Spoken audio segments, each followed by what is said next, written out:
Hello guys, welcome back to my YouTube channel. इसके पहली video में हम लोगों ने कुछ लैंड लॉर्ड के इम्पोर्टेंट क्वेश्चन देखे थे, और जो आज नेक्स्ट वीडियो है उस पे अब हम लोग उन क्वेश्चंस के आंसर देखेंगे जो हमारे लिए काफ़ी लाभदायक हो सकते हैं और आगे के लिए काफ़ी अच्छे होंगे और हमारे एग्ज़ाम के लिए भी अच्छे होंगे। देन अब हम आगे के नेक्स्ट वीडियो पर हम अब उन क्वेश्चंस के आंसर। हमारा कल का पहला क्वेश्चन था दाखिल खारिज की प्रक्रिया पर एक नोट लिखने के लिए। इसको माइंड मत करिए, बट इस पे क्वेश्चन नंबर सेकंड पड़ा है, इट नॉट इम्पॉर्टेंट।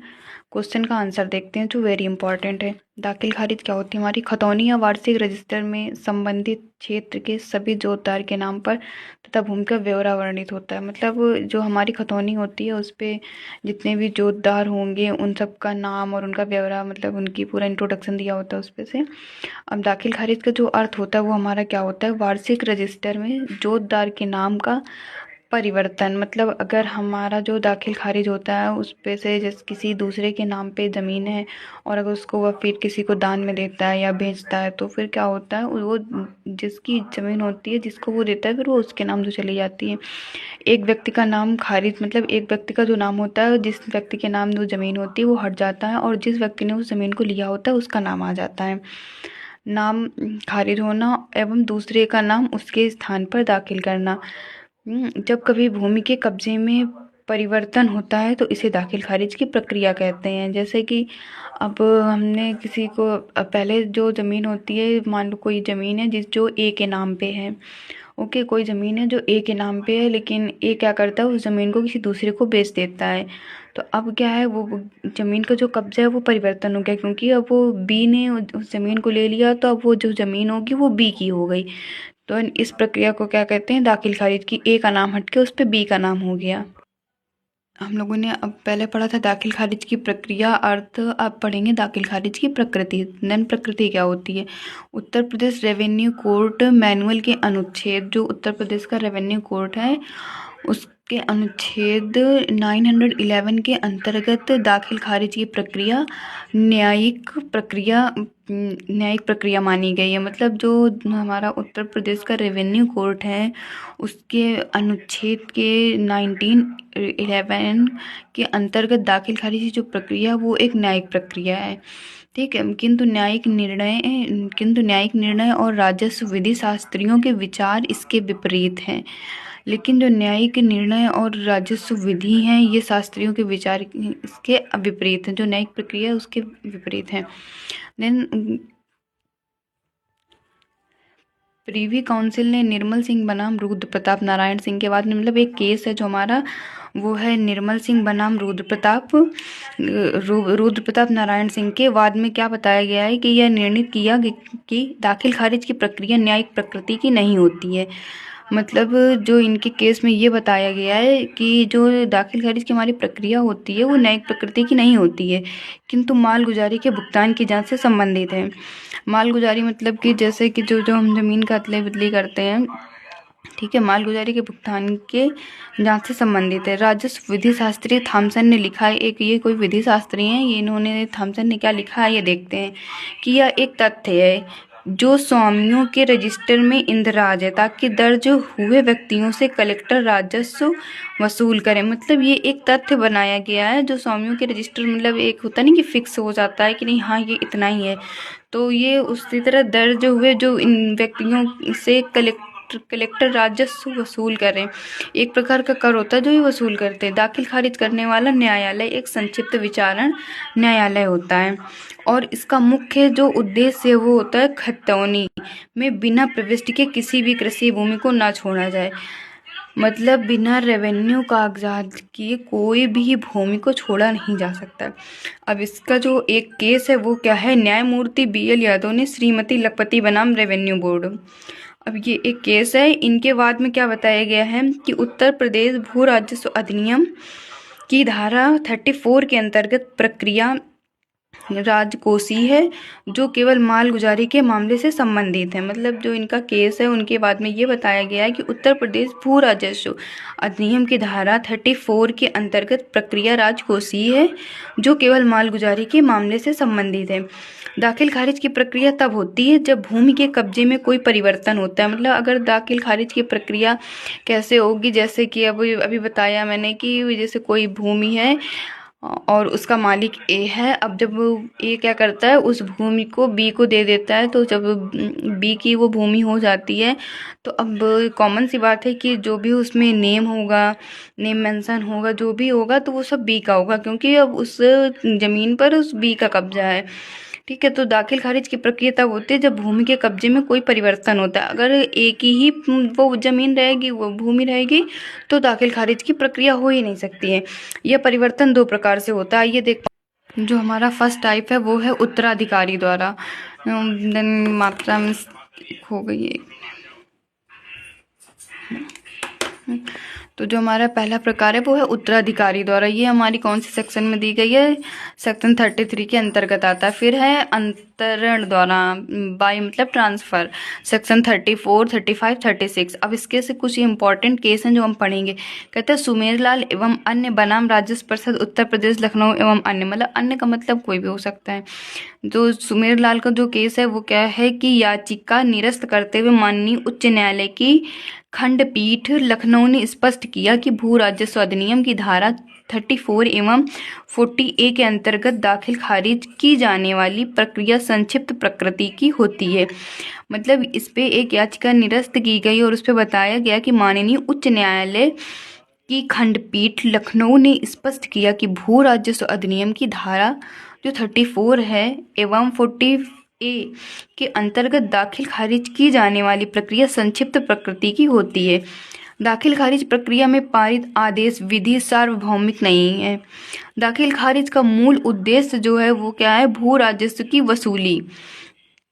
मतलब जो दाखिल खारिज की मेन उद्देश्य है उसका वो है भू राजस्व की वसूली करना, राज्य सरकार के हित में किए जाने के सिवाय और कुछ नहीं। मतलब जो भी है वो राज्य सरकार के हित पे ही होगा, जो भी वसूली होगी उनकी वो राज्य सरकार के हित पे होगा और कुछ नहीं होगा। फिर नेक्स्ट केस हमारा है शहीद जान उर्फ बोंडे ऑफ रेवेन्यू के केस में। इन्होंने क्या बताया गया है कि जो शहीद जॉन उर्फ बोंडे ऑफ रेवेन्यू के केस में याचिका स्वीकार करते हुए, देखो उस जो इसके ऊपर वाला केस था उसमें क्या बताया गया था कि याचिका निरस्त करके बताया गया था, लेकिन बट जो सेकंड हमारा केस है इस पे बताया गया है कि याचिका स्वीकार करते हुए उच्च न्यायालय ने कहा कि स्वीकार्य रूप से वर्तमान धारा 34 भू राजस्व अधिनियम की प्रक्रिया नामांतरण से संबंधित है। मतलब इस पे क्या बताया गया है कि जो हमारा शहीद जान उर्फ बोंडे ऑफ रेवेन्यू के केस में याचिका स्वीकार की गई है, उस पर उच्च न्यायालय ने अपना जो तथ्य दिया है उसमें क्या बताया गया कि जो प्रेजेंट हमारा सेक्शन है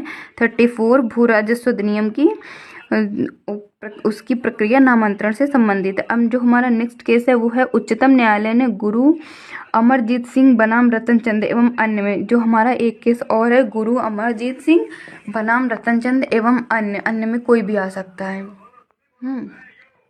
में स्पष्ट रूप से कहा है कि जमाबंदी में की गई प्रविष्टि राजस्व अभिलेख के स्वत्व का प्रमाण नहीं है, यह मात्र राजस्व की वसूली हेतु प्रमाण है। मतलब कि जो उच्च इनके केस में ये बताया, देखो तीनों केसों में अलग अलग बताए गए। एक में क्या था, याचिका निरस्त की गई थी, तब उन्होंने उच्च न्यायालय ने जो अपना फैसला दिया था।